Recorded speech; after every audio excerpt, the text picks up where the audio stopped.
Baik, terima kasih banyak kepada seluruh audiens yang telah hadir di sesi pertemuan kali ini. Sebelum kita memulainya, alangkah lebih baiknya saya memperkenalkan dulu para narasumber kita yang datang hari ini. Ada Bapak Arya Subagja selaku perwakilan dari Aliansi Nano, dan lalu ada Bapak Asep Warlan, Guru Besar Hukum Unpar, lalu ada Bapak Yayat Supriyatna, pengamat tata kota. Oh ya, mungkin karena yang belum hadir, saya ucapkan terima kasih juga mungkin sebelumnya kepada seluruh para audiens yang telah hadir di sini. Mungkin kita bisa langsung saja kepada moderator. Saya persilahkan kepada Bapak Moderator untuk memulai rangkaian acara ini. Waktu dan tempat kepada Pak Ahmad Arisman dipersilahkan. Assalamualaikum warahmatullahi wabarakatuh. Waalaikumsalam. Kami dari Forum Jurnalis Jabar saat ini coba membedah polemik monumen COVID. Sebagai jurnalis tentu kami penasaran dengan kabar-kabar seperti ini. Itu makanya malam ini kami coba mengungkap apa yang terjadi sebenarnya dengan Jawa Barat. Diskusi publik ini nanti akan dibagi 3 sesi. Sesi pertama paparan dari masing-masing pemateri. Sesi kedua masing-masing pemateri saling menanggapi. Sesi ketiga tanya jawab dari peserta Zoom. Yang bertanya langsung raise hand dan open mic. Pertanyaan tidak akan ditanggapi bagi yang bertanya lewat chat room. Ya, langsung saja kita berikan kesempatan kepada pemateri pertama, anggota Presidium Aliansi Nano, Bapak Ari Mulya Subagja, yang juga Ketua Umum Aliansi Komunitas Budaya Jawa Barat. Waktu dan tempat kami persilakan. Terima kasih.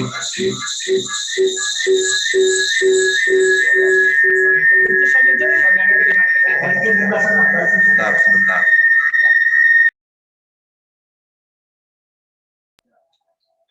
Terima kasih. Assalamualaikum warahmatullahi wabarakatuh. Waalaikumsalam. Wilujeng Wengi Sadayana. Saya perkenalkan diri dulu. Saya Ari Mulya Subagja, mewakili dari Aliansi Nano. Terima kasih kepada rekan-rekan yang sudah memfasilitasi adanya diskusi pada malam hari ini berkaitan dengan polemik pembangunan monumen COVID-19 di area Monumen Perjuangan Rakyat Jawa Barat. Sebelumnya kita panjatkan puji syukur kepada Allah Subhanahu wa Ta'ala bahwa hari ini, malam hari ini kita masih bisa bertatap muka walaupun lewat media Zoom dalam keadaan sehat walafiat. Nah, rekan-rekan, bapak-bapak, ibu, hadirin semua, seperti kita ketahui bersama bahwa kemarin, beberapa minggu yang lalu, kita dihadapkan dengan berbagai berita yang berkaitan dengan pembangunan dan peresmian monumen COVID-19 di area lokasi Monumen Perjuangan Rakyat Jawa Barat. Kami dari Aliansi Nano melihat berbagai hal yang terjadi di hadapan kita berkaitan pembangunan monumen COVID tersebut. Sehingga kami mencari informasi, mencari data yang valid, yang berkaitan dengan pembangunan monumen tersebut. Dan akhirnya kami mendapatkan beberapa data, beberapa kesaksian, khususnya dari rekan-rekan di DPRD Provinsi Jawa Barat, khususnya Komisi 4 ya. Dan kami mengadakan audiensi, bahkan di dalam audiensi tersebut dihadirkan dari Dinas Perumahan Pemukiman yang menjadi dinas terkait yang membangun monumen tersebut. Nah, dari situ kami mendapatkan berita-berita bahwa pembangunan monumen COVID ini tidak melalui mekanisme yang seharusnya dilakukan oleh pihak eksekutif, ya, dari mulai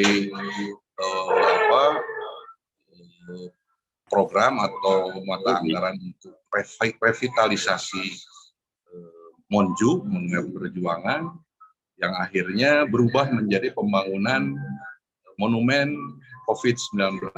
Nah, ini yang menjadi perhatian kami, bahwa sebagai eksekutif yang melaksanakan kegiatan-kegiatan yang berkaitan dengan anggaran daerah, khususnya dari masyarakat, ini kan ada mekanisme yang harus ditempuh dengan baik dan tertib lah, saya kira itu.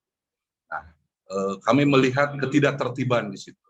Dan kesaksian-kesaksian bahkan dari Dinas Perumahan Pemukiman pun jelas bahwa memang judulnya adalah materi masalah revitalisasi awal, sehingga akhirnya menjadi pembangunan monumen COVID tersebut.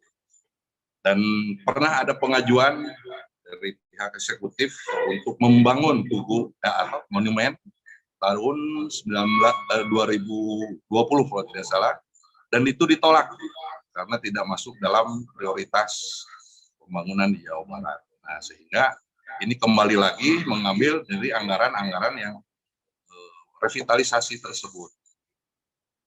Monumen COVID sudah ditolak, pengajuannya itu 74 miliar. Itu sudah full ditolak dan tidak ada lagi cerita. Jadi yang kedua, anggaran yang dipakai dari revitalisasi sebesar 90 miliar, lalu ada refocusing menjadi 16 miliar. Nah, dari 16 miliar inilah yang dipakai untuk pembangunan monumen tersebut. Dengan awalnya Gerbang Pandang judulnya, lalu berubah menjadi monumen COVID-19. Ini ide mendadak yang dicetuskan pada saat perjalanan program yang dilaksanakan oleh Dinas Pemukiman Perumahan. Di tengah jalan berubah judul daripada judul awal revitalisasi Monju. Yang kedua, Monumen Perjuangan ini kalau tidak salah melalui Perda atau Pergub pada saat itu.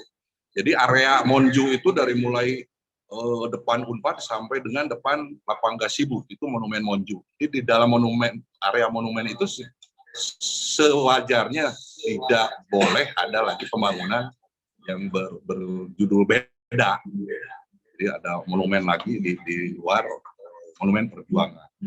Monumen rakyat perjuangan rakyat Jawa Barat ini juga kan dibangun berdasarkan penghormatan masyarakat Jawa Barat terhadap para pejuang yang dulu memperjuangkan kemerdekaan, yang menebus dengan keringat, air mata, dan darah, saya kira itu ya.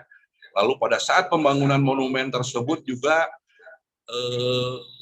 masyarakat di sekitar tempat yang pada saat itu pemukiman Haur Pacu juga berkorban demi penghormatan terhadap para pejuang dan pahlawan, dengan meridokan, merelakan mereka berpindah tempat sehingga area Haur Pacu ini murni full untuk dibangun monumen perjuangan. Lalu tiba-tiba sekarang hari ini monumen itu berubah lagi menjadi monumen korban tenaga kerja kesehatan korban COVID ya. Ini yang menjadi permasalahan. Jadi dari mulai tertib administrasinya sudah tidak tertib, tidak ada keterbukaan, tidak ada koordinasi dengan DPRD Jawa Barat, lalu juga menyentuh perasaan dari para pejuang. Saya kira tidak semudah itulah merubah, walaupun hanya merubah kata-kata. Lalu ada juga berkaitan dengan CSR yang dipakai dalam pembangunan program pemerintah tersebut, yaitu masalah pengadaan lampu dan bangku kalau tidak salah menurut Disperin, yang seharusnya CSR itu dipakai bukan untuk kegiatan pemerintahan. Kalaupun dipakai dalam kegiatan pemerintahan, itu harus pengetahuan DPRD Provinsi Jawa Barat. Nah, ini juga tidak dilaporkan. Nah, jadi kami mempertanyakan ini kepada anggota DPRD, karena yang kegiatan dengan pihak eksekutif ya, masalah anggaran dan pengawasan adalah anggota DPRD Provinsi Jawa Barat, khususnya Komisi 4. Kami sebagai elemen masyarakat hanya memiliki fungsi kontrol sosial saja, dan kami memberikan temuan-temuan ini kepada DPRD yang harus menyikapi bagaimana pertanggungjawaban berkaitan dengan program-program yang dilaksanakan oleh Pemprov Jawa Barat tanpa koordinasi, tanpa persetujuan daripada anggota DPRD Kabupaten Provinsi Jawa Barat. Ini yang sudah kami pertanyakan, dan rekan-rekan DPRD Jawa Barat tidak mengetahui ada kegiatan perubahan program, lalu penggunaan anggaran dan lain sebagainya sampai dengan CSR. Saya kira itu yang menjadi latar belakang kami membuat satu pernyataan petisi menolak keberadaan monumen pembangunan dan peresmian monumen korban COVID. Bukan kami tidak setuju masalah pembangunan monumennya. Silakan saja kalau memang dibutuhkan membangun monumen, silakan di tempat lain. Saya kira tidak bertumpuk di area monumen perjuangan rakyat Jawa Barat. Dan kami lebih setuju jika memang ini adalah satu bentuk perhatian pemerintah provinsi kepada korban tenaga kerja kesehatan. Kami lebih setuju bagaimana dipikirkan nasib daripada anak-anak para korban tersebut. Dari mulai bagaimana kehidupannya, bagaimana sekolahnya, bagaimana kesehatannya, bagaimana tempat tinggalnya. Ini yang lebih penting saya kira bagi para ahli waris atau keluarga yang ditinggalkan oleh rekan-rekan pejuang atau tenaga kerja kesehatan korban COVID tersebut. Jadi tidak hanya hanya dalam bentuk bisa dilihat aja begitu, tapi lebih menyentuh, lebih bermanfaat saya kira bagi keluarga korban COVID tersebut. Dan kalaupun saya boleh usul, bikinlah monumen COVID itu kan makamnya di Cikadut, bikinlah di Cikadut, kenapa harus di depan lapangan Gasibu? Itu yang harus menjadi perhatian ya, dari khususnya para anggota DPRD Provinsi Jawa Barat, khususnya Komisi 4, dan kita semua selaku masyarakat Jawa Barat. Jadi uang ini tidak seenaknya dipakai, uang rakyat yang harus dipertanggungjawabkan, harus dipakai sebagaimana mestinya, tidak dirubah di tengah jalan sesuai kepentingan pribadi atau kelompoknya. Ini yang harus kita jaga bersama. Saya kira itu yang bisa saya sampaikan. Untuk pertama, nanti kita bisa sambung lagi dengan diskusi. Saya kira kalau tambahan-tambahan dari jalanan monumen COVID ini. Saya kira itu. Terima kasih. Assalamualaikum warahmatullahi wabarakatuh. Terima kasih Kang Ari Mulya atas pemaparannya. Ya.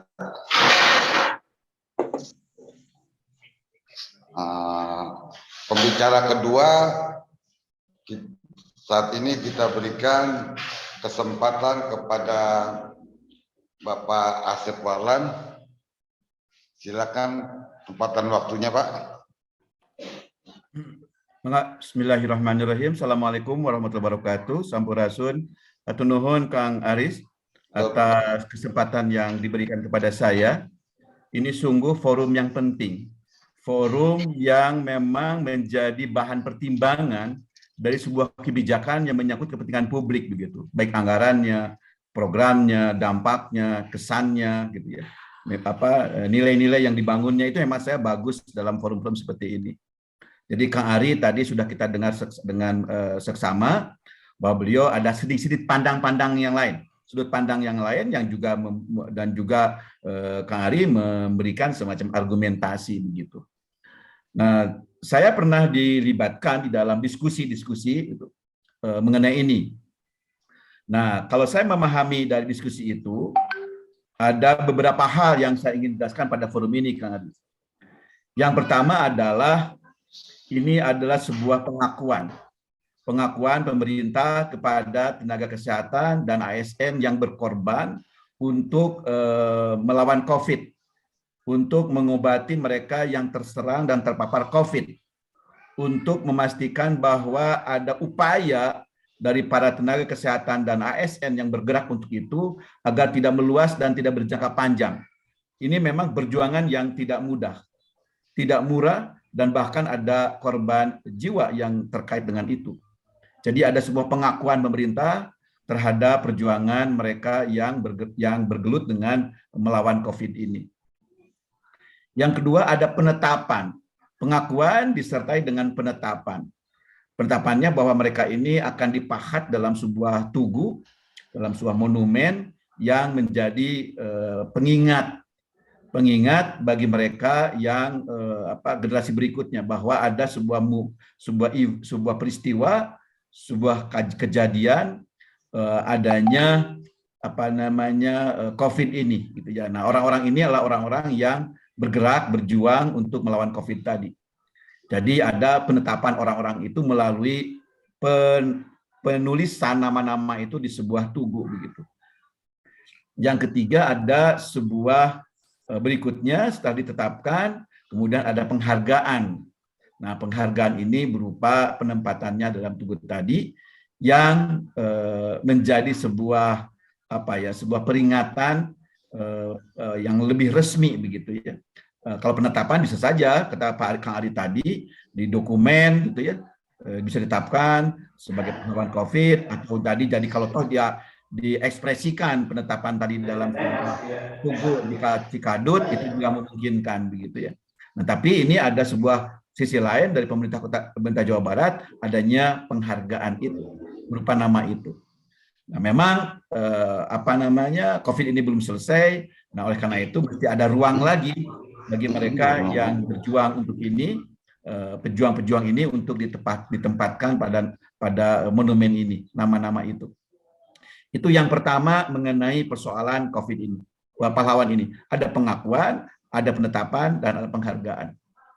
Yang kedua, pendekatan yang dilakukan oleh Pemda, yang setahu saya yang saya tangkap itu adalah bagaimana mereka melakukan pendekatan kultural, gitu ya, sosiokultural.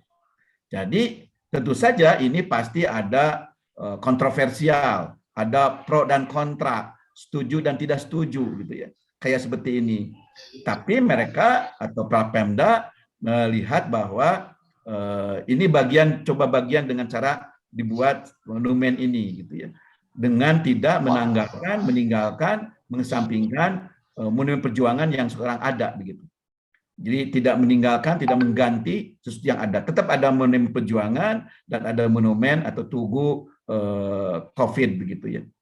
Jadi itu secara kultural, secara arsitektural barangkali teknisnya, secara fisik begitu, itu juga dikaji katanya begitu. Karena saya tidak punya dokumen, saya tidak punya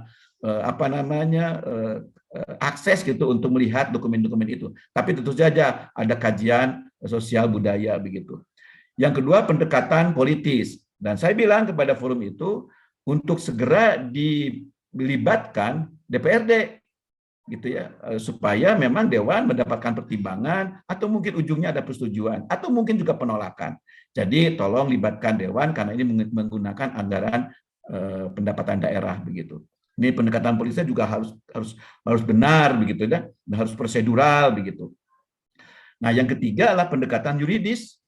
Jadi memang ada undang-undang, ada perda tentang penghargaan dan sebagainya. Tapi intinya dari perundang-undangan tadi ada 4. Di perundang-undangan tadi ada 4 hal yang menjadi pertimbangan keputusan ini begitu ya. Yang pertama adalah pertimbangan nilai. Nilai tadi saya katakan tadi, nilai dari sebuah penghargaan. Yang kedua adalah norma apa yang ada, nggak norma yang melarang atau norma yang dilanggar gitu ya. Atau tidak ada norma yang dilanggar, tidak ada norma yang melarang itu sehingga dibolehkan dia melakukan seperti itu. Pembuatan monumen tugu bagi para pejuang COVID ini. Yang ketiga adalah kelayakan teknis gitu ya. Layak nggak secara teknis gitu ya. Nah, lagi-lagi kalau teknis kan perlu ada ukuran-ukuran objektifnya begitu, tempatnya, arsitekturalnya, estetikanya dan sebagainya begitu. Namanya mungkin juga itu pasti ada pembicaraan tentang hal-hal tersebut. Nah, yang keempat, yuridis itu juga mesti mendapatkan akseptabilitas. Kang Ari dari berkali-kali begitu ya mengatakan bukan soal tidak setuju dengan penghargaan ini gitu ya. Tapi ada hal-hal lain yang perlu didiskusikan dengan publik. Karena memang publik punya pandangan lain, punya pendapat lain yang mungkin perlu dipertimbangkan oleh pemerintah daerah begitu. Saya kira aspek yuridis pun juga bicara tentang aspirasi, tentang pendapat ahli, tentang pendapat mungkin keluarga korban gitu ya. Jadi penting juga adanya pendekatan atau substansi akseptabilitas. Jadi hukum itu bicara tentang nilai, hukum bicara tentang norma, hukum bicara tentang kelayakan teknis, dan hukum pun bicara tentang akseptabilitas. Nah, semuanya ada kajiannya tentu saja mestinya begitu ya. Nah, itu hemat saya posisi dari peristiwa ini atau dari program ini atau dari sebuah perbuatan pemerintahan membuat monumen yang di dalamnya ada nama-nama para pejuang COVID ini begitu. Nah, yang terakhir dari saya adalah implikasinya apa dari sebuah program ini. Tentu saja memang ada niatan, ada kehendak, ada maksud sebagai pengingat, ada jasa-jasa itu begitu ya. Tentu ini juga bisa jadi tadi Kang Ari, untuk hal itu penghargaan itu bukan dengan cara nama itu, tapi memberikan penghargaan atau memberikan sesuatu yang lebih bermanfaat bagi para keluarga korban yang ditinggalkan. Ada beasiswa barangkali gitu ya, atau ada berupa penghargaan lain yang lebih terasa nilai intrinsiknya begitu ya, atau bahkan juga nilai ekstrinsiknya begitu. Nah, waktu itu diskusikan perkara ini, tapi jawabannya memang masih masih perlu diwujudkan gitu ya, bentuknya apa. Tapi ada keinginan untuk mereka yang ditinggalkan tadi mendapatkan santunan pemerintah, misalnya beasiswa dan sebagainya. Itu ada katanya. Ada, mereka tidak melupakan keluarga yang ditinggalkan itu. Jadi implikasinya adalah selain estetika juga ada upaya untuk memberikan semacam pertanda sebagai pengenal gitu adanya pejuang-pejuang COVID ini. Keluarga pun tetap akan diperhatikan, tidak hanya sekedar nama korban tapi juga keluarganya pun diayomi begitu ya, disantuni begitu sesuai dengan perundang-undangan begitu ya. Implikasinya adalah mungkin masyarakat mencoba untuk membuat alternatif penghargaan itu apa begitu ya. Ini kan hemat saya gubernur pun tidak harus bersikeras bersikukuh dengan program ini. Kalau memang ada cara lain penghargaan pengakuan itu juga lebih baik, mungkin pemerintah Jawa Barat pun juga akan mempertimbangkannya, misalnya begitu. Tapi juga semuanya harus dengan argumentasi, dengan alasan yang kuat, dengan sesuatu yang objektif dan rasional begitu. Saya kira itu yang menjadi sorotan saya waktu saya diajak diskusi, satu kali diajak diskusi untuk hal ini begitu ya, supaya memang pemerintah harapannya itu juga mendapatkan berbagai macam kajian, masukan dari berbagai macam pihak begitu. Saya kira itu yang di Pak Ari tadi memang patut menjadi perhatian. Terima kasih Kang Aris, sampai pangitan sama tawi sakit itu. Hatur nuhun. Saya kembalikan ke Kang Aris lagi. Ya, terima kasih Pak Asep atas paparannya. Nah, sekarang ini pembicara ketiga nih. Pembicara ketiga kemarin kita jadwalkan Pak Yayat Supriyatna. Ternyata Pak Yayat tidak bisa dihubungi dan dia bilang dia lagi sibuk di Bali. tidak bisa ini. Nah, kita sudah dapat gantinya sebenarnya, pembicara pengganti Pak Yayat. Tapi nyatanya dia juga sampai sekarang saya hubungi belum bisa masuk juga. Jadi agak untuk pembicara. Tunggu, enggak, tak dulu. Biarin saya dulu yang ngomong. Pembicara. Nah, saya lihat di para peserta Zoom meeting ini, tar dulu, tunggu ya. Di peserta Zoom meeting ini ada Bung Lazuardi, ya, yang saya tahu arsitek. Gimana Bung Lazuardi bisa memberi paparannya? Mungkin kita todong aja nih kayaknya Bang Lazuardi.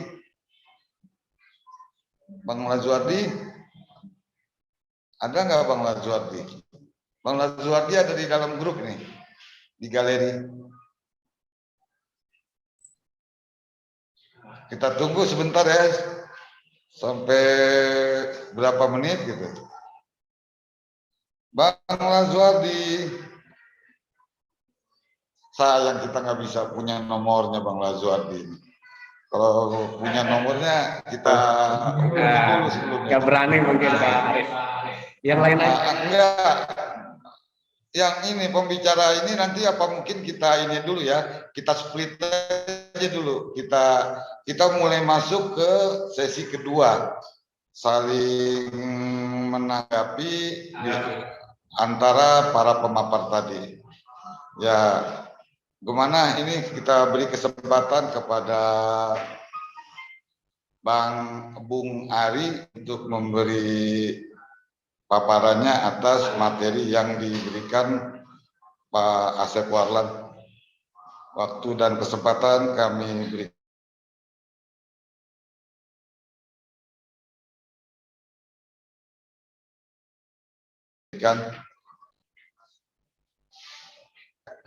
Pak Ari, ya, waktu dan kesempatan. Pak Ari, kita kasih kesempatan untuk menanggapi paparan dari Pak Asep Warlan. Mangga. Nuhun. Betul nuhun Kang Asep Warlan, ya sobat lami, tos lami tetepang. Ya, terima kasih. Tadi Kang Asep Warlan banyak menjawab, memberikan kisi-kisi saya kira ya. Terus ada apa tentang pengakuan pemerintah ya terhadap pejuang COVID, lalu penetapan, lalu ada penghargaan, ada pendekatan kultural, pendekatan politis dan lain sebagainya. Yang tadi saya ungkapkan bahwa kami bukan tidak setuju pembangunan monumen COVID. Bukan. Kami sangat setuju kalau monumen COVID dibangun, tapi dengan tempat yang benar, yang pas, lalu tata cara mekanisme daripada administrasinya juga benar, penggunaan anggaran juga benar, keterbukaan, itu kami sangat setuju. Tapi yang menjadi sorotan kami yang tadi itu bahwa tidak adanya keterbukaan, ya, tidak melalui mekanisme daripada mekanisme pengajuan program yang benar, mekanisme dengan DPRD dan lain sebagainya, ini kan semua dilanggar gitu ya. Apalagi berbicara pendekatan kultural. Kultural seperti apa yang dijadikan contoh itu Taman Makam Pahlawan Amerika. Kan kalau kultural kita kan tidak begitu saya kira. Dan juga pendekatan politis tadi jelas-jelas DPRD Provinsi Jawa Barat Komisi 4 dari mulai ketua sampai para anggota Komisi 4 dengan tegas menyatakan bahwa pengajuan anggaran untuk monumen COVID tahun 2020 itu ditolak sebesar 74 miliar. Lalu masalah program revitalisasi Monumen Perjuangan Jawa Barat, lalu di tengah jalan berubah menjadi gerbang pandang, batas pandang, lalu menjadi monumen COVID itu jelas-jelas tidak melalui koordinasi ataupun pelaporan terhadap DPRD Provinsi Jawa Barat. Jadi ini seperti yang apa ya, sangat berkuasa eksekutif ini. Gubernur ini jadi segala macam boleh dilakukan demi COVID, alasannya demi kita menghargai para pejuang COVID. Aturan apapun boleh ditempuh, boleh ditabrak, gitu ya, boleh dilanggar. Ini yang tidak benar. Lalu kalau berbicara bahwa seolah-olah kami ini tidak nasionalis, kemarin Pak Gubernur bilang gitu di beberapa acara pertemuan, saya ya ketawa gitu. Yang tidak nasionalis siapa? Nasionalis untuk seorang gubernur saya kira salah satunya tertib anggaran, tertib administrasi. Itu bentuk nasionalis. Kami mengkritisi sebagai masyarakat. Jangan sampai gitu kan, terjadi hal-hal di luar aturan ini yang akan akhirnya menjadi jelek kepada Pak Gubernur sendiri. Khususnya Provinsi Jawa Barat kan gitu kan, Jawa Barat sekarang sudah menjadi juara korupsi katanya kata KPK itu juga. Masa mau ditambahin lagi urusan monumen misalnya. Nah, kami menjaga itu. Saya malu dengan gelar provinsi terkorup di Jawa Barat di Indonesia. Ini malu bagi kami masyarakat Sunda, masyarakat Jawa Barat di Tatar Parahyangan ini. Nah, coba tolonglah Pak Gubernur lebih bijak, tidak usah apa ya seolah-olah berpihak, lalu seolah-olah memperhatikan para korban, tapi ujung-ujungnya politisasi, jangan begitu. Kita juga sama-sama menghormati kok para petugas tenaga kerja kesehatan yang berjuang 24 jam melawan pandemi COVID ini. Sama, kita juga sama-sama berjuang, kita sama-sama beri penghargaan, tapi jangan apa ya akhirnya memunculkan hanya berupa program monumental seolah-olah ya. Yang lebih harus diperhatikan bagaimana keluarga-keluarga yang ditinggalkan. Jadi tadi kata Kang Asep, berbagai pertimbangan seperti nilai, norma, teknis, akseptabilitas dan segala macam, apakah sudah ditempuh itu kan harus dipertanyakan.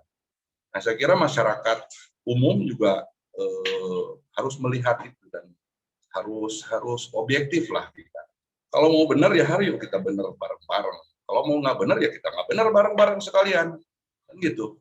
Jangan saya masyarakat harus benar tapi pemimpin boleh nggak benar, jangan gitu dong. Itu nggak fair.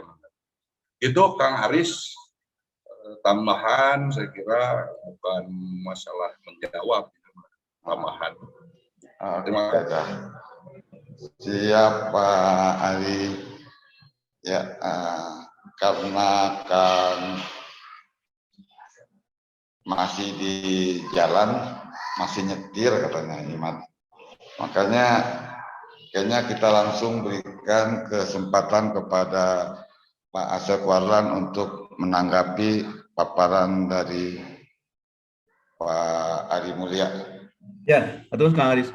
Itu kan sisi lain ya, sisi lain dari persoalan program ini atau kebijakan ini. Jadi bagus Kang Ari melihat harus tertib anggaran, tertib administrasi, harus ada komunikasi dengan dewan gitu ya. Harus dilihat segi budaya dan arsitektur. Itu kan sisi lain yang harus dilihat dan dipertimbangkan begitu. Jadi saya tidak menanggapi suatu yang buruk dari Pak Ari ini, suatu yang salah di Pak Ari ini. Justru ini akan menjadikan pertimbangan yang seksama dari pemerintah Provinsi Jawa Barat begitu ya. Karena memang tidak hanya sekedar gubernur, tapi juga di sana ada perangkat yang bisa menjalankan kajian-kajian yang tadi Pak Ari sampaikan. Tertib anggaran, tertib administrasi, komunikasi politik yang harus bagus, dengarkan juga suara arsitektur yang lain begitu ya. Atau mungkin juga dari sisi sejarah dan sebagainya. Itu kan bagian-bagian dari kajian yang dipertimbangkan gitu. Jadi Pak Ari berkali-kali mengatakan tidak berarti saya ngomong ini tidak hormat, tidak menghargai para pejuang-pejuang COVID. Tapi bagaimana caranya kita menghargai itu juga ada cara lain yang harus dipertimbangkan. Entah tempat, entah desain misalnya, entah nama gitu kan itu bagian dari ini. Saya tidak punya kompetensi Kang Aris menjawab tentang budaya, tentang arsitektur gitu ya, tentang apa sejarah dan sebagainya. Tapi saya hanya melihat bahwa secara hukum itu ada nilai yang dipertimbangkan, ada norma yang tidak boleh ditabrak, dilanggar, ada teknis yang harus diberikan pertimbangan agar menjadi sebuah program yang serta teknis layak, teknis arsitektur, teknis budaya, teknis taman sebagainya, dan juga ada daya terima begitu. Hukum mah cuma bicara itu. Yang penting tidak boleh ada suatu yang dilanggar. Apalagi tadi Kang Ari ingatkan betul berkali-kali, jangan sampai ini terjadi penyalahgunaan wewenang, penyalahgunaan anggaran dan sebagainya. Itu jadi catatan penting dalam pertimbangan kebijakan ini begitu. Saya tidak menanggapi dan menyanggah itu, tapi justru melengkapi apa yang harus dilakukan oleh pemerintah Provinsi Jawa Barat begitu. Tapi intinya dari saya adalah sepanjang secara hukum juga bisa lakukan, ya sah-sah saja begitu. Ya tidak ada sesuatu yang harus dipersoalkan secara hukum ya, lagi-lagi dari pandangan saya begitu. Hatur nuhun Kang Aris, saya kira itu tanggapan dari saya terhadap Kang Ari. Hatur nuhun.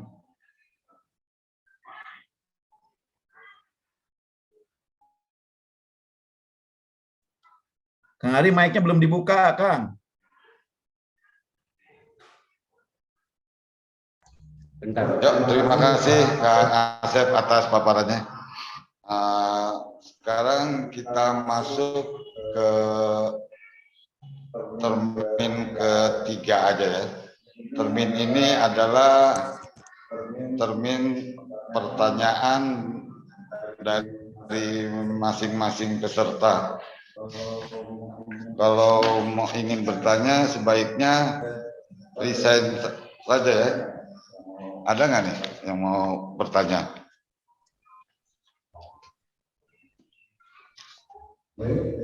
Ayo, yang ingin bertanya? Bertanya raise hand ya.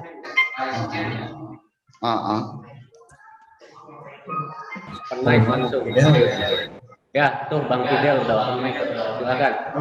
Oh, oke, siap. Ya, silakan Bang Fidel. Ya, Silakan. makasih Kang Aris.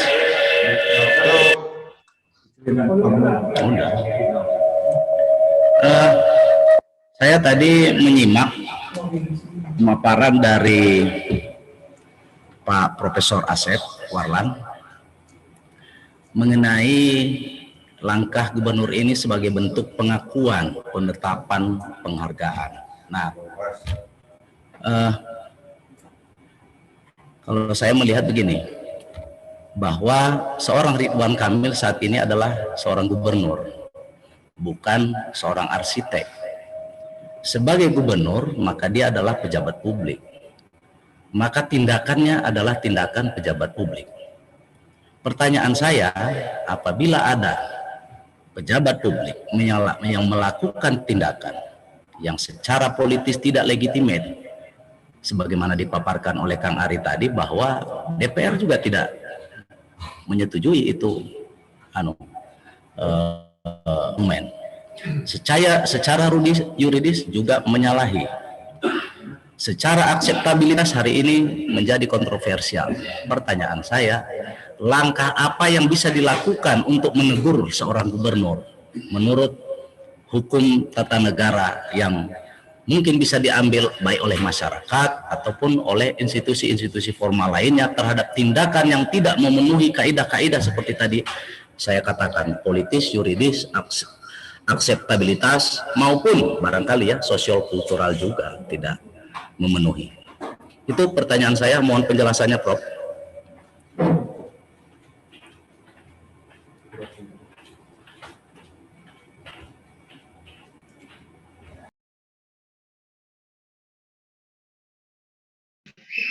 Ayo, terima kasih Pak Fidel atas pertanyaannya. Sepertinya pertanyaan ini ditujukan kepada Pak Asep Warlan. Langkah apa yang bisa dilakukan untuk menegur gubernur? Ya, seperti itu kira-kira pertanyaannya Pak Asep. Terima kasih. Ya, tentu Kang Aris. Tentu Kang Fidel. Sebelum kita melangkah sebagai suatu teguran, kita boleh mempertanyakan terlebih dahulu. Gitu ya. Gini, ada 3 tahap nih Kang Aris, Kang Fidel. Jadi ada pertama adalah minta klarifikasi, minta penjelasan gitu ya dari suatu kebijakan ini. Itu yang pertama supaya kita juga jelas gitu ya, mekanisme keuangannya, administrasinya, komunikasi dengan dewannya, bagaimana kajian-kajian teknisnya dipertanyakan terlebih dahulu. Nah, setelah ada jawaban, baru kita buat langkah berikutnya. Kita keberatan dengan jawaban itu, tidak sesuai dengan yang menjadi pemikiran-pemikiran masyarakat, gitu ya, atau bahkan pemikiran ahli. Nah, itu namanya keberatan. Nah, setelah keberatan juga tidak diindahkan, katakan begitu, ini sebagai sebuah prosedur ya, sebagai sebuah prosedur.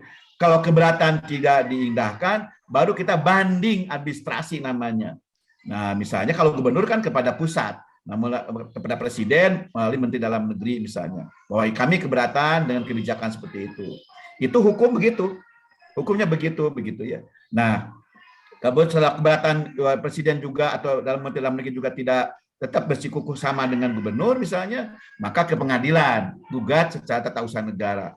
Karena ada keputusan di dalam menetapkan kegiatan atau program ini. Itu jalur pertama minta penjelasan, kalau penjelasan tidak puas ada keberatan tidak puas ada banding tidak puas baru ke pengadilan. Itu jalur hukumnya. Nah, sekarang jalur politis sekarang yang mestinya minta ke dewan agar dipanggil Pak Gubernur dan jajarannya untuk bisa menjelaskan kepada dewan. Karena dewan pun punya hak untuk melakukan pengawasan. Dewan juga punya hak untuk mengatakan anggaran tidak tersedia. Dewan pun punya mengatakan menolak karena aspirasinya tidak diterima oleh publik. Dewan punya hak untuk itu. Nah, itu jalur politis, jalur aspirasi melalui dewan misalnya begitu ya.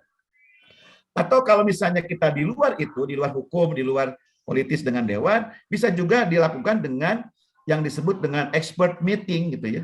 Pertemuan para ahli. Nah, ahli-ahli dikumpulkan nih untuk nanti disampaikan kepada gubernur misalnya ya. Para ahli bicara, ahli sejarah, ahli kebudayaan, ahli sosiologi, ahli hukum misalnya untuk membicarakan ini misalnya gitu. Sebagai alternatif lain untuk kebijakan ini. Tadi Kang Ari juga sudah menyebutkan bahwa ini bukan berarti tidak hormat, tidak mengakui, tidak menghargai para pejuang Covid, tapi begini loh harusnya. Tempatnya di sini, desain penghargaannya begini, monumen atau tugunya seperti ini, atau bukan di tugu, tidak perlu ada tugu, tidak perlu ada monumen, yang penting adalah keluarganya disantuni, keluarganya itu juga bagian dari masukan ahli begitu, supaya ini menjadi pertimbangan dari pimpinan daerah kita begitu. Kira-kira gitu singkatnya ya Pak Fadil, Pak Fidel. Hatur nuhun Pak Aris, saya kembali. Terima kasih. Ada pertanyaan lagi dari Flor? Hendy tadi Hendy. Oh ya, silakan Pak Hendy.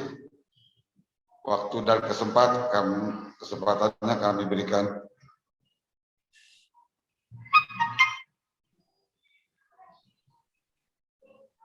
Pak Hendy.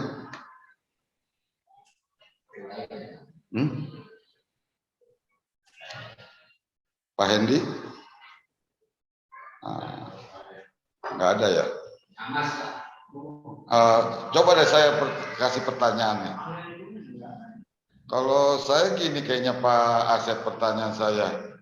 Ketika polemik ini bergulir, apa pandangan Pak Ridwan Kamil terhadap kasus monumen Covid ini? Apakah TAP itu dikumpulkan untuk kira-kira bisa nggak nih menempuh langkah-langkah apa supaya tidak terjadi lagi polemik dengan adanya pembangunan monumen Covid ini gitu.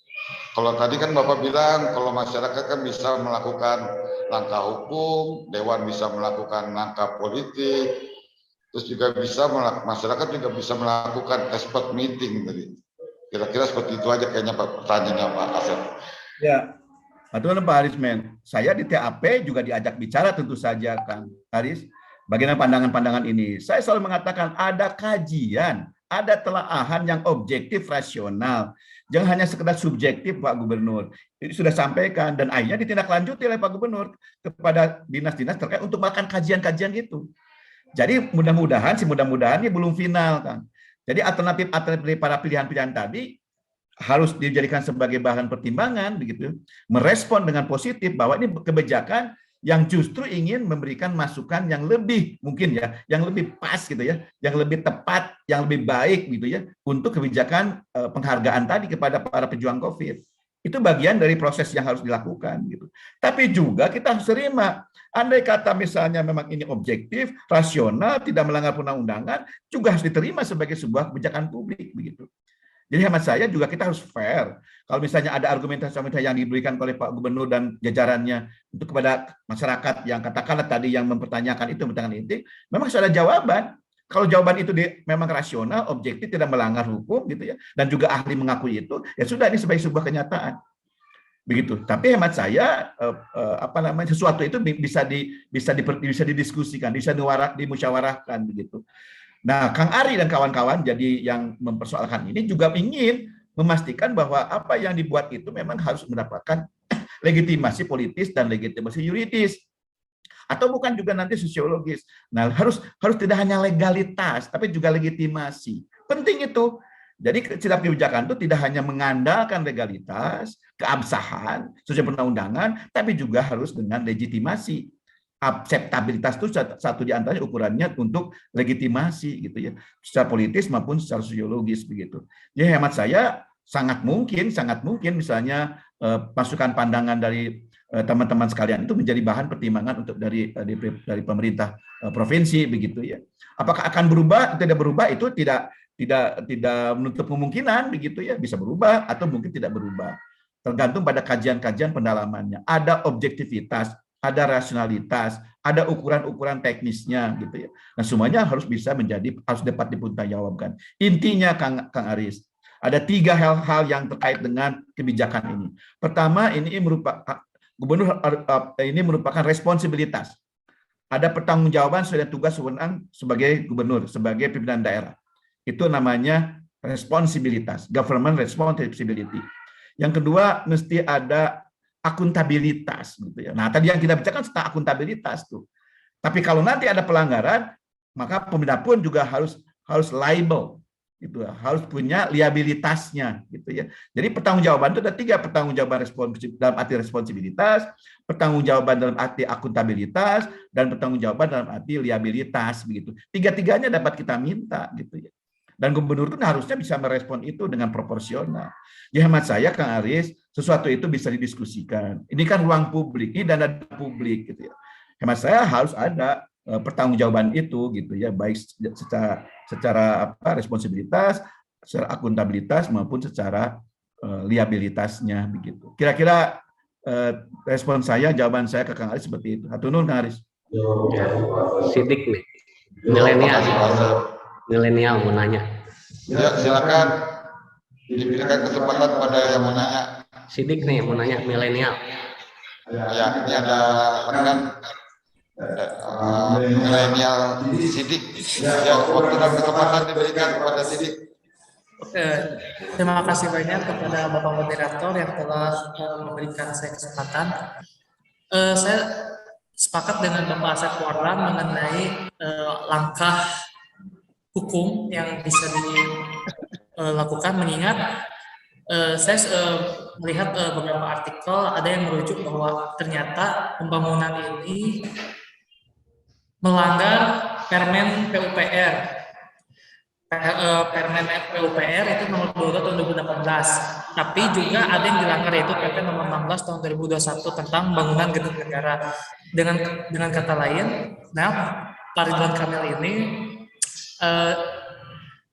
bisa dianggap melanggar administrasi, karena yang saya baca itu tahun 2015 itu sebenarnya rencana untuk merevitalisasi menuju Monumen Perjuangan. Lalu 2019 karena kebetulan COVID di akhir tahun, tiba-tiba masuk ke pembangunan rencana pembangunan monumen. Saya rasa ini terlalu gerak cepat dalam tanda kutip, dan menurut saya secara hukum sudah pasti ini ada pelanggaran, dan jalannya Bapak Asep tadi sudah disampaikan.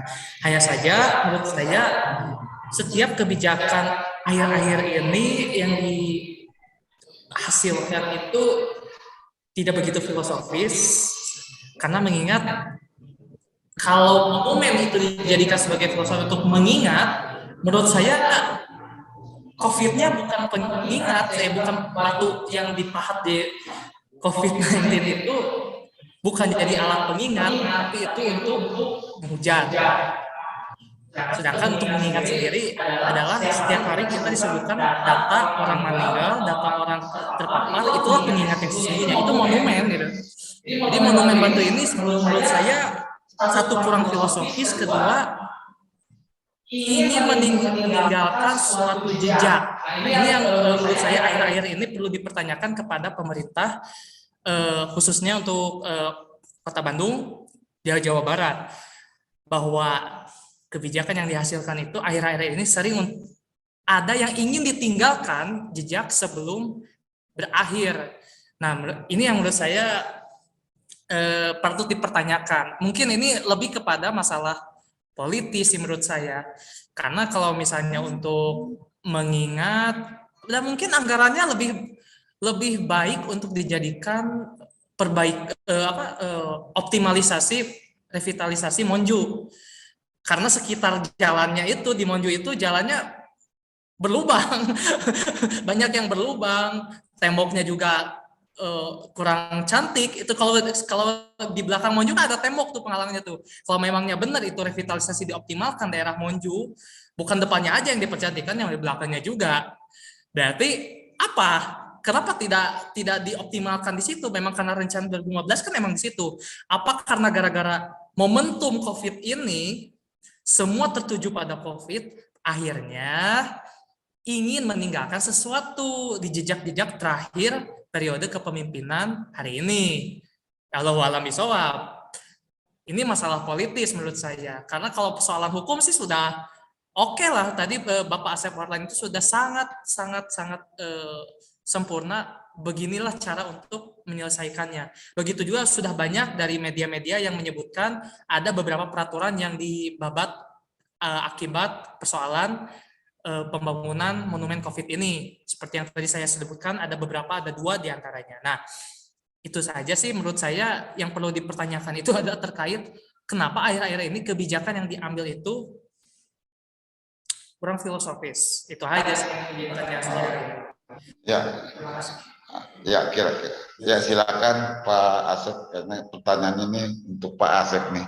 Dari milenial yang suaranya menggelegar. Kalau di kalangan wartawan itu U23. Ayo, silakan. Atur nuhun Kang Aris.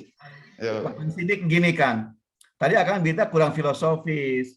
Mungkin juga di sana-sini rasanya akan ada alternatif yang jauh lebih baik ketimbang membuat monumen seperti ini. Itu bagian dari sebuah pandangan kajian warga begitu ya, atau mungkin juga kita kualifikasi sebagai kajian ahli begitu.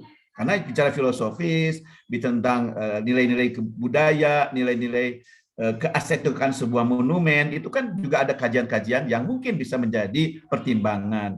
Di hemat saya, kalau hukumnya tadi ada pelanggaran dengan regulasi itu kan ada mekanisme penyelesaiannya, gitu ya, ada mekanisme penyelesaiannya. Subjeknya pemerintah, perbuatannya pelanggaran dari tadi yang disebutkan regulasinya, akibatnya adalah bisa jadi bisa jadi kerugian, gitu ya, kerugian anggaran, kerugian ruang dan sebagainya. Nah, bagaimana cara meminta pertanggungjawaban itu ada regulasinya. Nah, pandangan Kang Aris nanti ada counter, ada bantahan, ada sanggahan dari pihak pemerintah tentang filosofisnya, tentang teknisnya, tentang mungkin juga di sana sini ada politis sosiologisnya, itu aja pasti ada jawaban. Jadi intinya Kang Aris, intinya adalah perlu ada dialog, perlu ada komunikasi publik yang benar, yang terbuka gitu ya, yang memang itu semua pihak bisa ikut memikirkan ini. Saya akan singgung sedikit tentang hak masyarakat. Ada 5 hak masyarakat itu. Hak untuk mengetahui tentang sesuatu, tentang kebijakan publik itu, hak mengetahui namanya.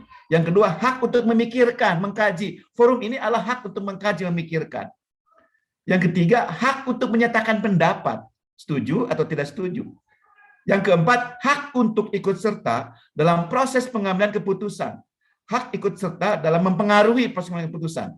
Yang kelima, hak untuk mengawasi. Itu hak yang melekat pada masyarakat terhadap kebijakan publik. Hak mengetahui, hak untuk memikirkan, hak untuk menyatakan pendapat, hak untuk mempengaruhi mempengaruhi proses pengambilan keputusan, dan hak untuk mengawasi.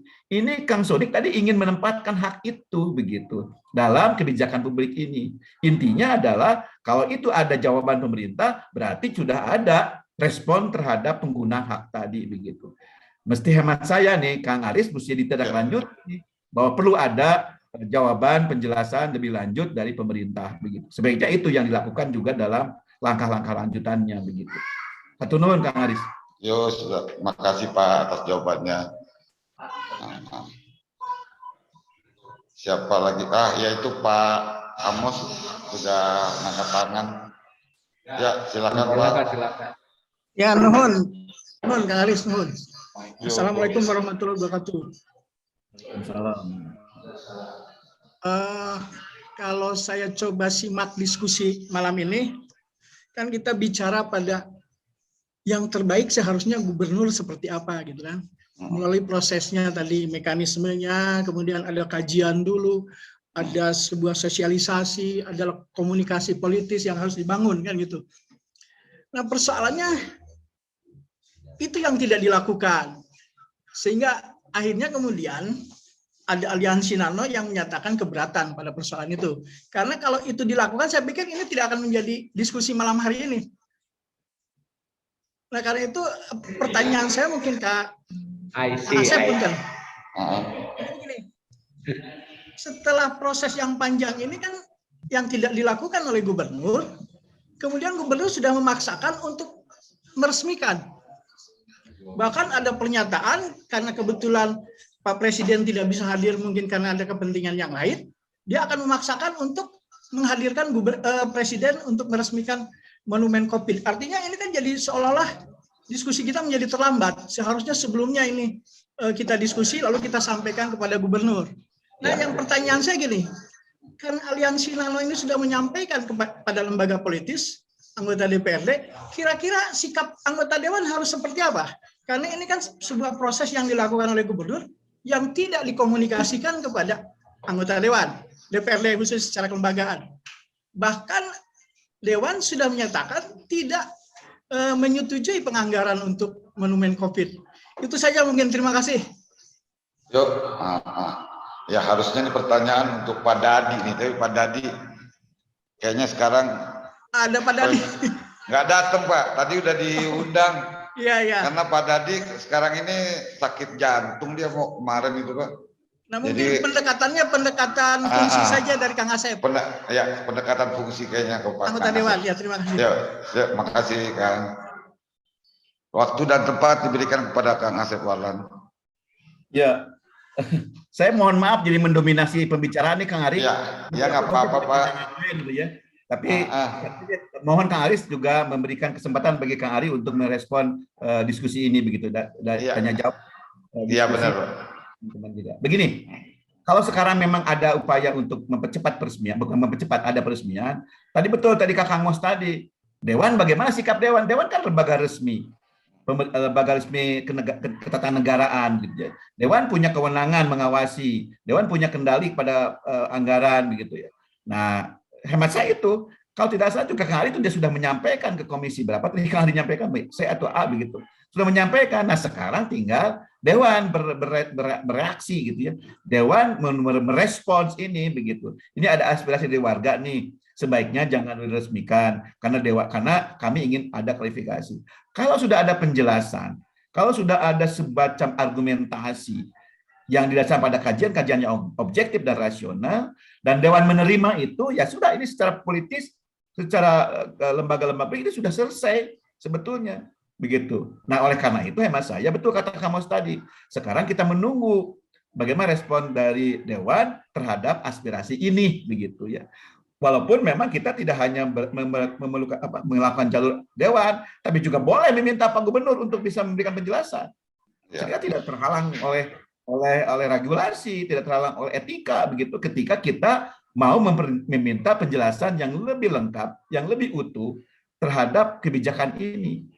Nah, tapi juga tadi Kang Mos sampaikan, ya kalau melalui Dewan juga tidak ada salahnya Dewan untuk memanggil Pak Gubernur sebelum diresmikan gitu. Jadi hemat saya, pertama kali hukum itu akan menjadi tahapan gitu, yaitu minta penjelasan yang utuh, yang lengkap, yang objektif gitu, untuk kita bisa menentukan langkah berikutnya.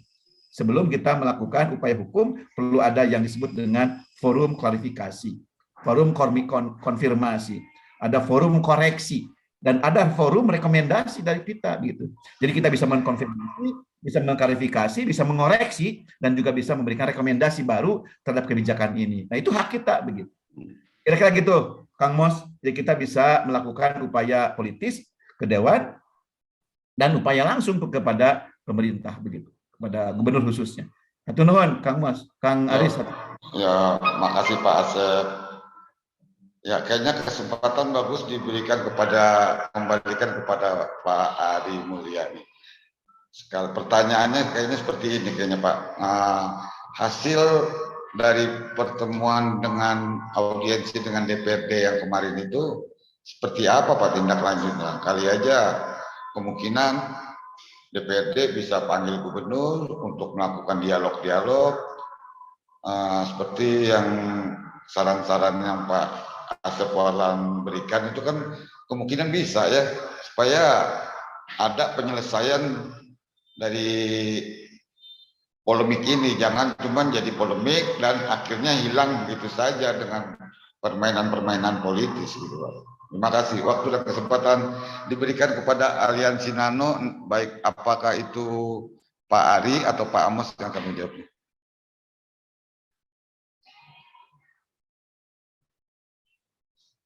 Halo.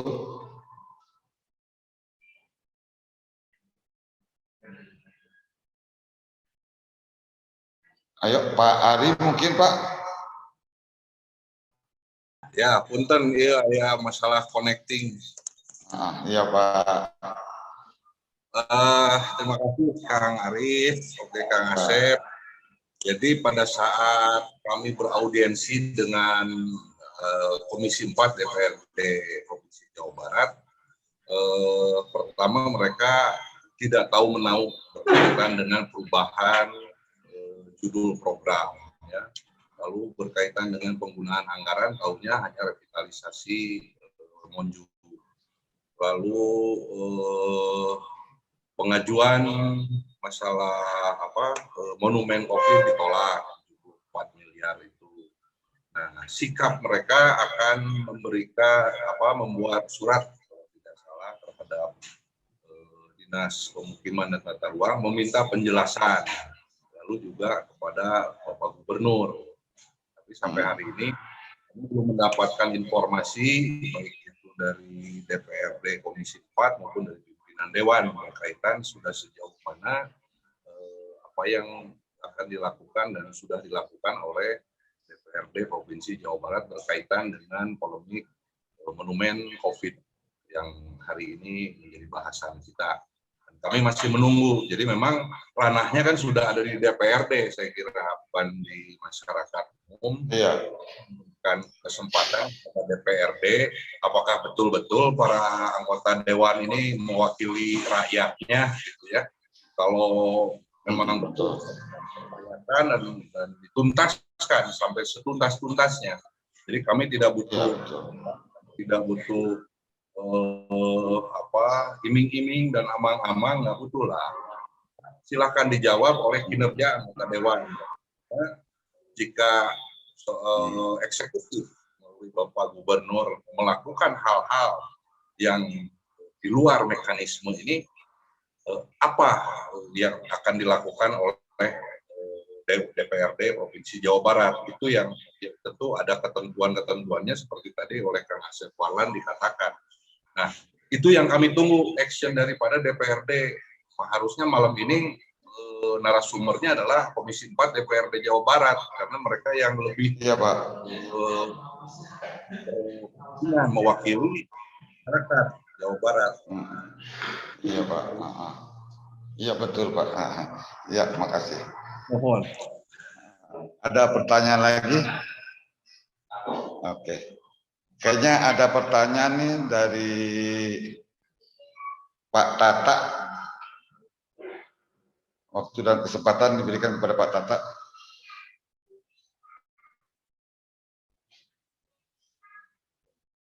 Mana Pak Tata? Oh, udah hilang Pak Tatanya.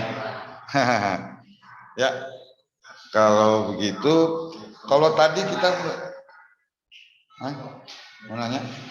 Ya, pertanyaan kesempatan diberikan kepada Amas, dia mau nanya katanya. Mau komentar. Waktu dan kesempatan diberikan kepada Amas. Suaranya Mas. Assalamualaikum warahmatullahi wabarakatuh. Saya dari Forum Jurnalis Jawa Barat. Tadi Pak Asep Warlan banyak berbicara teknik kajian. Rupanya saya sepakat dengan Pak Aditya. Monumen COVID yang dibangun di area Monju secara literatur dan konsep kan pada sejatinya monumen itu adalah historis, edukasi, dan simbol. Kalau menurut saya ini sebaiknya ditujukan ke ahli teknik kajian baik arsitektural maupun tata lingkungan. Saya setuju ke Pak Ari tadi. Pak Ari bicara kenapa kalau memang gubernur lebih care terhadap korban-korban COVID, kenapa tidak di daerah Cikadut? Kenapa tidak di daerah Cikadut gitu? Sebab kalau daerah Cikadut, menurut teknik kajian, setidaknya keluarga korban secara itu akan tertanam di dalam pikiran para korban. Jadi kalau menurut saya selain tadi tumbang tindih antara perubahan dari monumen Monju ke monumen COVID ini, itu kan jelas dua konsep yang berbeda, gitu kan. Nah, maka yang saya tanyakan, kenapa gitu ada kajian kok larinya ke Cikadut gitu Pak. Sekian dan terima kasih.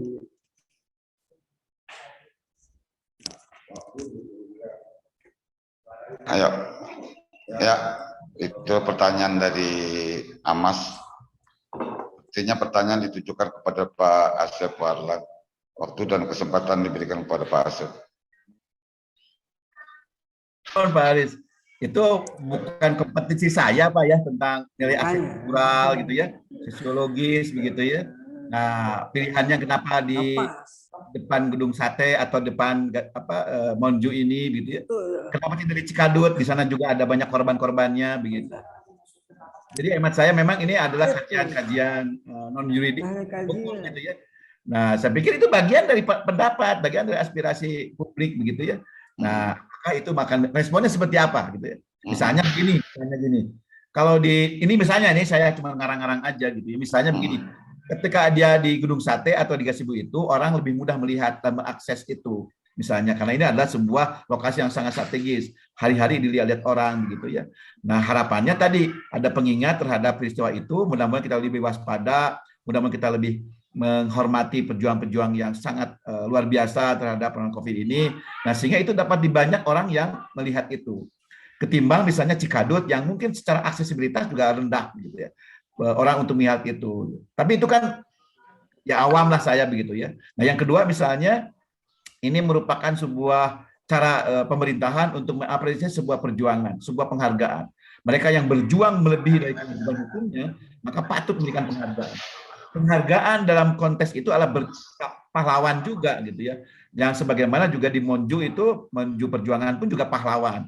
Jadi itu adalah sederajat, gitu, setingkat. Ukuran misalnya yang tidak menempatkan pada posisi itu, gitu ya. Nah kalau di dalam itu lebih dekat dengan penghargaan sebagai pahlawan COVID. Itulah saya tidak tahu, tapi tadi perintah Pak Kang Amas itu juga bagian dari pertimbangan itu ya, harusnya begitu ya. Apakah di situ misalnya atau di depan gedung Rumah Sakit Hasan Sadikin gitu. Kalau misalnya itu kan juga citranya itu kan yang dipahat itu adalah nama-nama tenaga kesehatan, nakes itu bisa.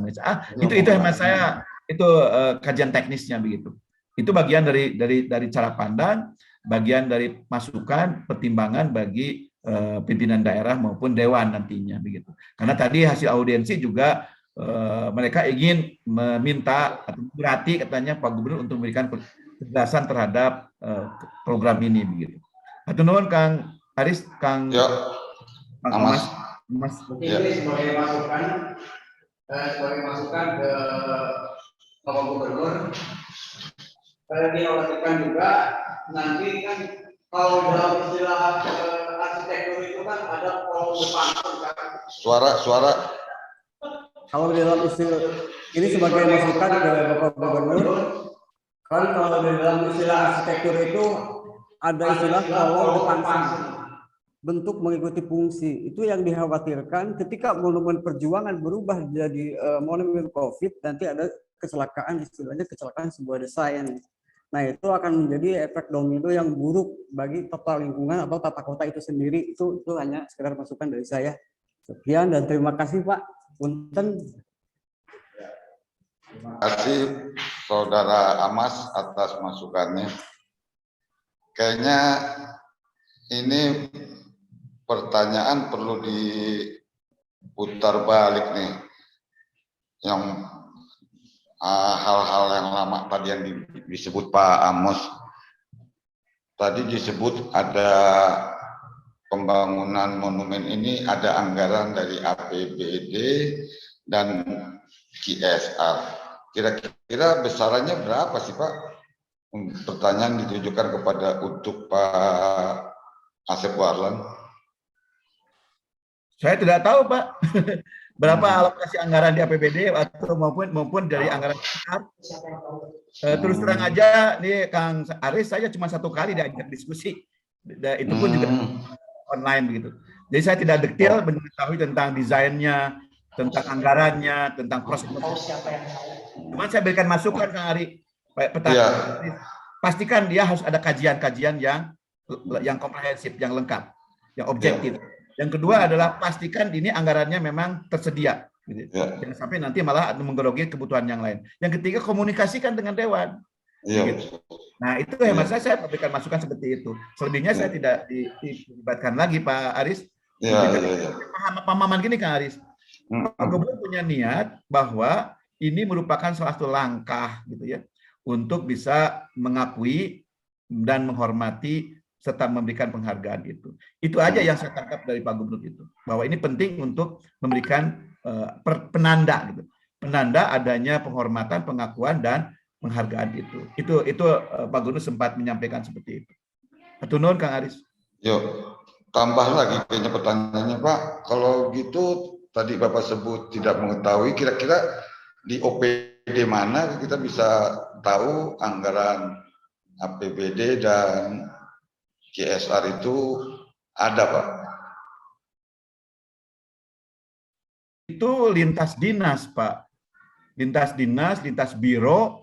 Nah, siapa leading sektornya dari dinas itu saya tidak tahu persisnya. Tapi cuma di sini adalah dari bidang kesejarahan itu apa ya? Jadi ada biro ini, biro tentang penghargaan kesejarahan gitu. Oh. Nah, itu acara. Jadi hemat saya juga bisa dimintakan dokumen-dokumen hasil kajiannya dari beliau-beliau itu, dari mereka itu. Ada beberapa biro dan beberapa dinas yang terkait dengan program ini. Oke, ya makasih Pak Asep. Itu Pak Ari sudah mulai angkat tangan, kayaknya mau bertanya nih. Waktu diberikan kepada Pak Ari untuk bertanya. Hatur nuhun Kang Aris. Ya. Melihat pembicaraan, memperhatikan, dia jadi karunya Kakang Asep seolah-olah wakil di gubernur gitu. Iya. Ya Pak, Kang Ari, saya ada asa diperpak gitu. Iya. Ada juga bagian dari warga kota Barat juga. Tapi saya sekali aja Kang Ari. Jadi saya mengusulkan Kang Ari ke depan ini ada diskusi lagi mengundang pembicaranya, narasumbernya, apakah itu Pak Gubernur langsung misalnya kan gitu.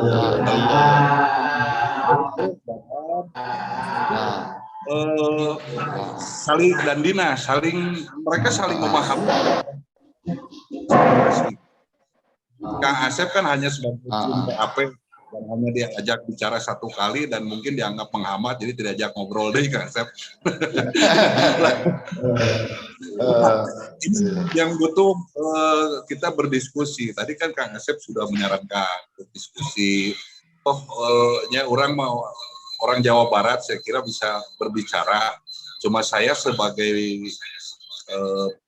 mewakili masyarakat, kan, memberikan ini loh, ada yang harus diperbaiki, ada yang harus diperhatikan, ada yang harus dijaga, jangan sampai terjerumus kan gitu. Nah, tapi kan mereka dawang wae gitu ya. Jadi kita tiba-tiba membaca berita di koran akan diresmikan oleh Bapak Presiden Republik Indonesia dan lain sebagainya. Ini kajian-kajian aja belum selesai, jangankan kajian, dewan aja tidak tahu, kok sudah mau diresmikan gitu kan, bedegong ingat tuh gitu kan. Ini kan jangan sampai presiden yang jadi korban nanti kan, ini bahaya ini, boleh begitu dong. Sampai soal kepentingan yang hanya kepentingan individu tapi menyangkut orang lain yang harus bertanggung jawab, jangan seperti itu. Ya, salah satunya para korban nakes COVID misalnya yang harus dimunculkan seolah berbicara perhatian terhadap tenaga kesehatan menjadi korban. Makanya saya tadi tekankan bahwa kami tidak bukannya tidak setuju dengan monumen, bukannya kami tidak menghargai jerih payah para pejuang kesehatan, bukan itu. Kami sangat menghargai, kami sangat hormat pada para tenaga kesehatan yang menjadi korban COVID gitu ya. Tapi ada cara, ada mekanisme yang harus ditempuh dengan baik dan benar kan itu. Beradab begitu ya kata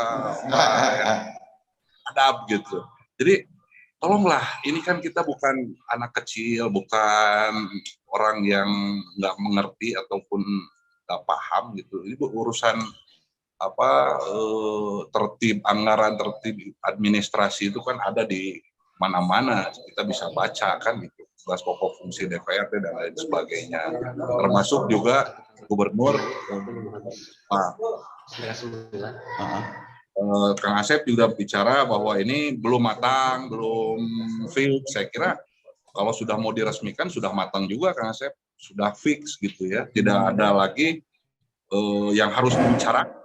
Kalau saya melihat pandangan Pak Gubernur gitu. Nah, ini yang kita mencoba mengetuklah, menghimbau pada seluruh komponen negara, pemerintahan, mungkin DPRD, mungkin Pak Gubernur sendiri, cobalah tolong lebih baik, gitu, lebih toh kita juga nggak mengganggu. Saya rasa kami tidak mengganggu siapapun, kami hanya mengingatkan saking punya bahwa kami sama-sama orang Jawa Barat gitu ya, kita punya tanggung jawab yang sama bagaimana mengisi kemerdekaan ini dengan baik, bukan itu menjadi penjajah baru. Saya kira itu. Siap. Saya menyarankan Kang Aris nanti mengundang Komisi 4 DPRD Jabar, dan juga Dinas Pemukiman dan tata ruang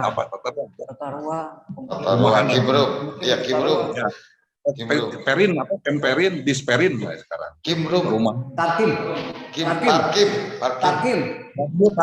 Tarkim sekarang berupa perumahan pemukiman. Saya kira itu Kang Aris. Kang Asep. Kang Asep.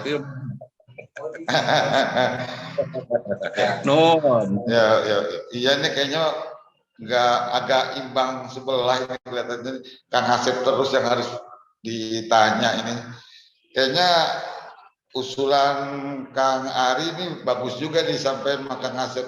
Kali aja setelah Kang Asep Warlan bilang diskusi itu baik, karena yang terjadi di dalam kasus polemik ini cuman kurangnya komunikasi, mungkin ya Pak Gubernur nanti bisa disonding-sonding lah Pak Asep Wahlan supaya bisa hadir di diskusi lanjutan yang ditantang oleh Pak Ari Mulya. Kita sih setuju-setuju aja. Ya, kemana Pak Asep? Waktu dan kesempatannya. Ya. Hatur nuhun Kang Aris, hatur nuhun Kang Ari. Ya itu jalan-jalan yang harus dibangun, komunikasi itu begitu ya. Nah, jadi hemat saya Pak Gubernur harus bisa menyediakan waktu begitu, menyediakan kesempatan untuk berdialog seperti ini dengan warga masyarakat yang punya terhadap ini begitu ya. Nah, tapi kan Kang Aris, saya memang di TAP, tapi kan untuk hanya menyampaikan permintaan teman-teman kepada Pak Gubernur supaya menyediakan waktu untuk dialog. Cuma itu aja, saya tidak bisa menguasai. Tapi saya sampaikan oleh teman-teman dari TAP agar ada kesempatan untuk berdiskusi, berdialog dengan teman-teman sekalian. Yang hemat saya itu niatnya baik. Niatnya untuk memberikan semacam pencerahan gitu ya, memberikan alternatif kebijakan begitu ya. Dan tadi kata Pak Ali tadi, jangan diartikan ini sentimen terhadap gubernur. Tidak ada sentimen yang tidak pedulian pada pejuang COVID. Tidak ada menyangkut soal politik yang akan mengganggu reputasi siapapun juga. Tidak ada. Ini benar-benar hanya kepentingan warga masyarakat Bandung dan bagaimana penyikapan gubernur terhadap para pejuang COVID ini. Itu aja gitu yang saya tangkap dari pembicaraan ini begitu. Nah, nanti saya coba Kang Aris, saya akan bicara dengan teman-teman di TAP untuk ada diskusi dengan teman-teman sekalian. Gitu Kang Aris. Iya, kayaknya sangat diharapkan sekali itu masukan dari Kang Asep. Kita tunggulah kabar secepatnya. Semoga bisa terwujud diskusi dengan Pak Gubernur langsung untuk menyelesaikan polemik yang terjadi dalam monumen COVID ini, agar ya polemik selesai gitu, nggak jadi bola liar nantinya. Karena kalau jadi bola liar itu pasti akan bahaya, apalagi kan ya kayaknya seperti itu aja. Apa mungkin teman-teman lain ada yang mau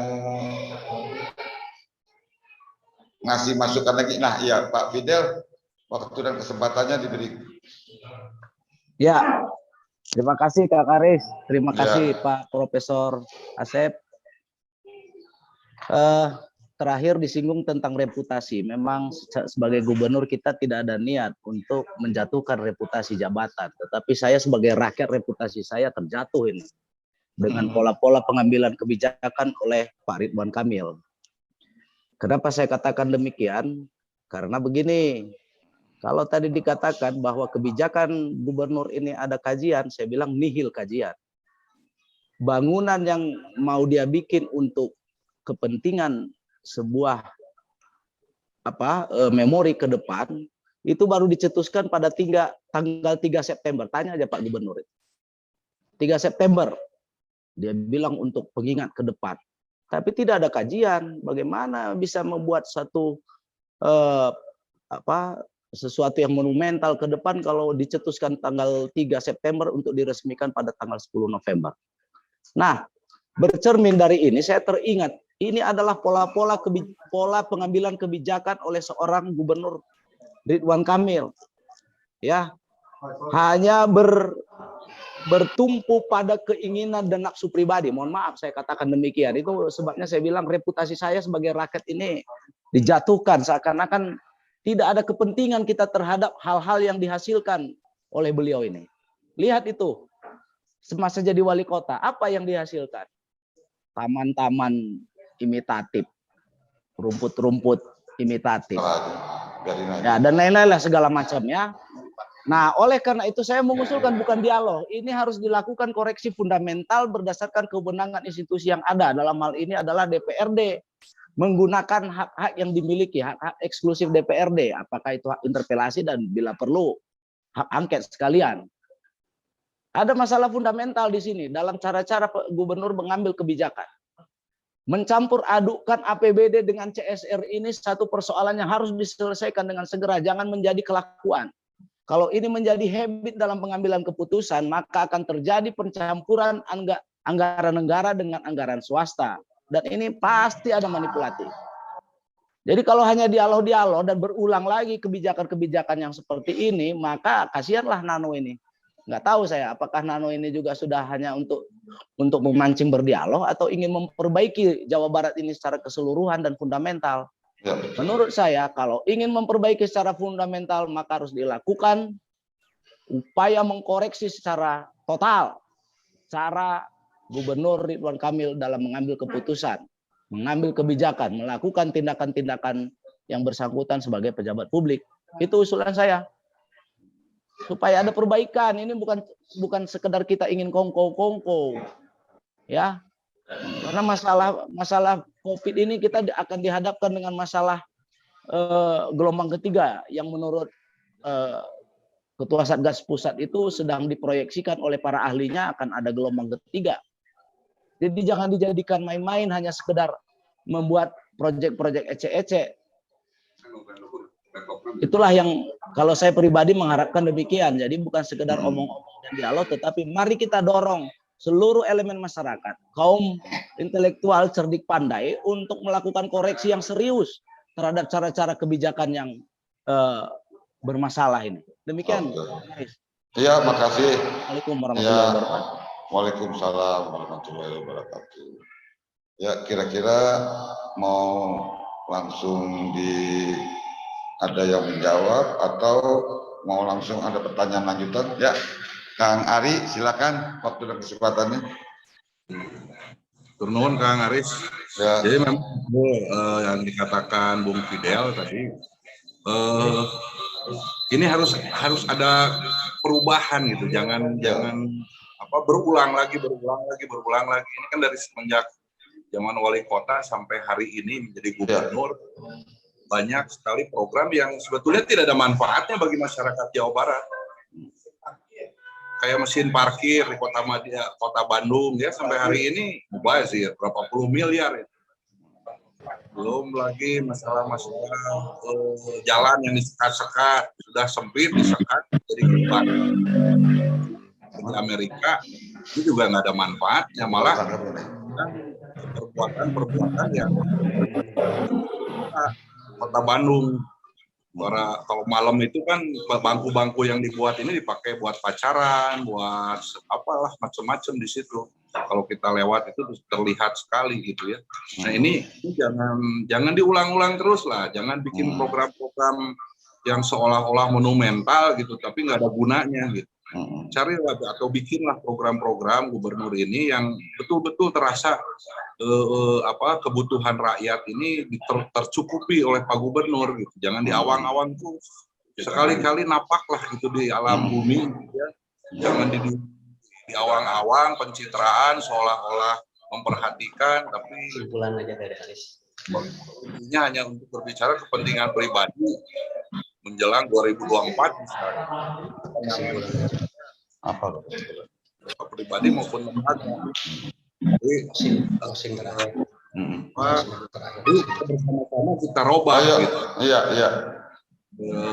Bahwa Pak Gubernur dengan tim TAP dan lain sebagainya harusnya kan lebih wah gitu ya. Tampilan Pak Gubernur itu lebih terasa manfaatnya bagi masyarakat.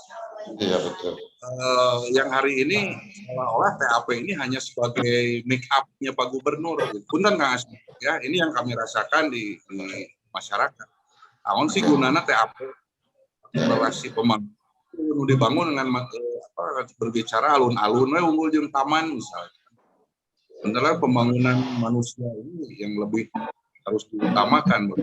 Jawa Barat ini tidak menjadi juara korupsi, tidak menjadi juara teroris, juara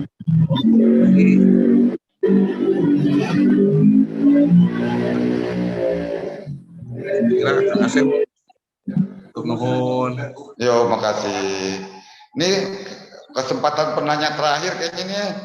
Sekali satu-satunya cewek apa mungkin kita sudahi aja karena sudah ini Teh Enisa ada biar ada nuansa berbedanya gitu dari tadi. Ada gendernya. Ada gendernya gitu. Oke lah, walaupun cuma 0,1% nih. Ya, waktu dan kesempatan diberikan pada Teh Enisa. Halo Teh. Open mic Teh. Open mic Teh. Halo, Assalamualaikum. Ya, Waalaikumsalam. Ayo silakan Teh.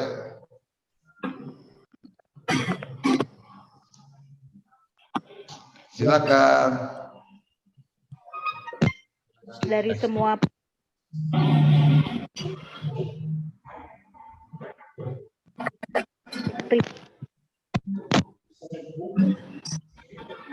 Gangguan sinyal. Ada gangguan sinyal kayaknya Teh Enisa ya. ya. Halo Teh Enisa.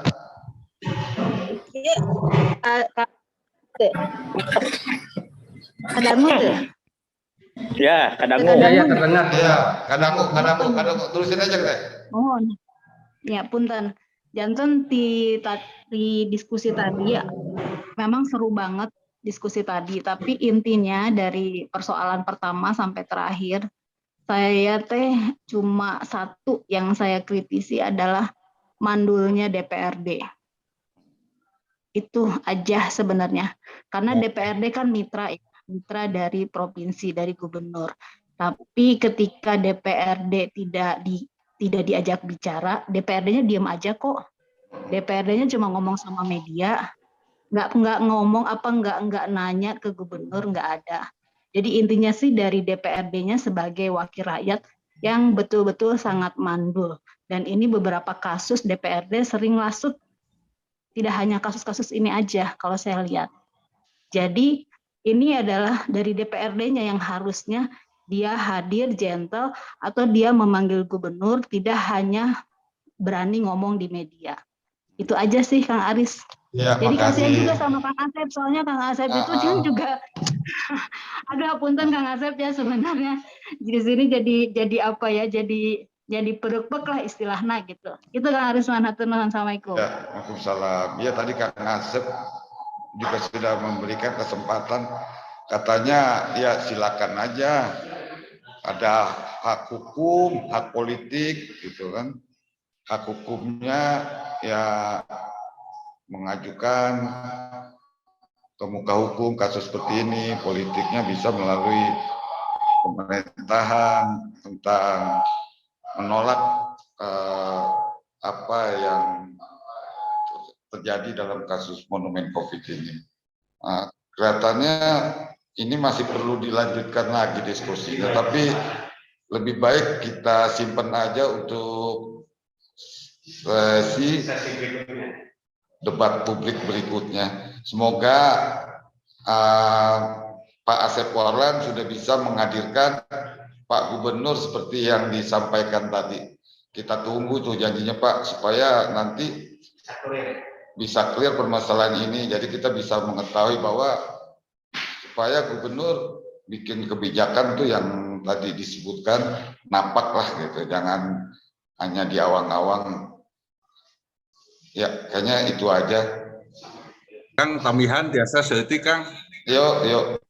Ya, jadi nyambung teknisa barusan. Jadi kami pun sudah mempertanyakan DPRD kalau tidak bisa mengambil sikap, tidak berani mengambil sikap. Kebetulan pada saat itu 4 orang bapak-bapak, saya mengusulkan akan membawa rok, saya dirokan gitu.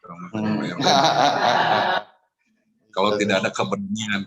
Dan ini kan sangat apa ya, naif sekali karena monumen ini di belakang gedung DPRD, sampai nggak tahu anggota DPRD kamarana wae saking sibuk. Jadi memang ini yang satu seperti acuh-acuhan, kata teknisa tadi kan tidak perhatian, anu hiji mereka doang jadi pas gitu Kang Aris. Iya betul.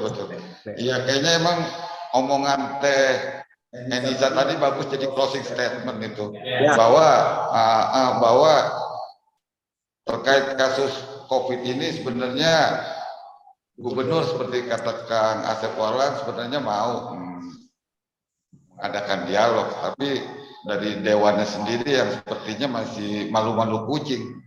Ya mudah-mudahan aja nanti Aliansi Nano bisa mendorong dewan lagi supaya bisa dilanjutkan diskusi sesi kedua nanti dengan hadirnya Gubernur Ridwan Kamil juga supaya permasalahan ini bisa tuntas. Amin. Amin. Ya kemana Kang Asep kali aja bisa memfasilitasi supaya Pak Gubernur bisa hadir dalam diskusi lanjutannya. Nah, Aris, boleh nggak begini? Aliansi Nano itu apa ya? Punten kepanjangannya Nano itu ada kepanjangan atau Nano? Silakan Pak Ari. Nah, Aliansi Nano teh Kang isinya macam-macam Kang, seperti permainan Nano. Ari, ini hanya itu Ari. Hanya sekedar mempercepat proses gitu ya. Kalau Kang Ari punya surat permohonan untuk aja dialog atau dari Kang Aris lah, bukan dari Kang Ari, dari Kang Aris resmi dari teman-teman untuk permintaan dialog supaya dia dijadwalkan. Masa yang bicara tidak bisa resmi gitu. Jadi kan dari Kang Aris menyampaikan surat, saya yang bawa suratnya boleh. Gitu, siap. Fasilitasi. Kenapa? Boleh. Mantap.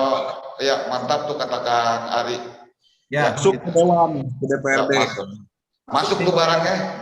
Nanti kan di sana ada resi bahwa ini sudah diterima oleh Sekretariat Gubernur dan mungkin mudah-mudahan juga sudah ada jawabannya. Nanti saya akan bawa lagi jawabannya ke Kang Aris. Oke, siap kayaknya. Itu kayaknya jadi closing statement yang bagus ya. Oke, ya. Diskusi kita tutup sampai di sini. Kepuasan sulit untuk didapat, tapi apa yang kita sudah dapat itu sebaiknya dijadikan hal yang